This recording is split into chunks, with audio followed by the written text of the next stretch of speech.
ലോകവ്യാപകമായി 13 എന്ന സംഖ്യ നിർഭാഗ്യകരമാണെന്നും ഏറെ അപകടം പിടിച്ചതാണെന്നുമുള്ള അന്ധവിശ്വാസം ഇപ്പോഴും നിലനിൽക്കുന്നു.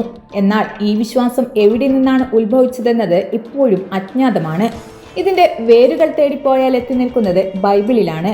അന്ത്യാത്താഴത്തിനെത്തുന്ന 13ാമത്തെ അതിഥിയാണ് യേശുവിനെ ഒറ്റിക്കൊടുത്ത യൂദാസ്. പല പാശ്ചാത്യ രാജ്യങ്ങളും 13 എന്ന സംഖ്യയെ നിർഭാഗ്യകരമായി കാണുന്നു. വാസ്തവത്തിൽ 13 എന്ന സംഖ്യയെ ഭയപ്പെടുന്നതിനും ഒഴിവാക്കുന്നതിനും പൊതുവെ പറയുന്നത് ട്രിസ്കൈഡെക്കാഫോബിയ എന്നാണ്. 13 എന്ന സംഖ്യ പ്രശ്നക്കാരനല്ലെന്ന് പറഞ്ഞാലും ഈ സംഖ്യ സ്വത്തുക്കളെ ബാധിക്കുമെന്ന് റിയൽ എസ്റ്റേറ്റുകാർ വിശ്വസിക്കുന്നു.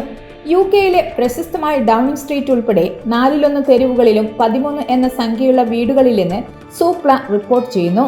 ഒരു ഓഫീസ് കെട്ടിടത്തിലെ ലിഫ്റ്റിൽ 13 ഇല്ല. US-ലെ 80% ബഹുനില കെട്ടിടങ്ങളിലും 13ാം നിലയില്ല. ഹോട്ടലുകൾ, വിമാനത്താവളങ്ങൾ, ആശുപത്രികൾ എന്നിവിടങ്ങളിലും 13 എന്ന സംഖ്യ നിഗൂഢ സംഖ്യയായി കാണുന്നു.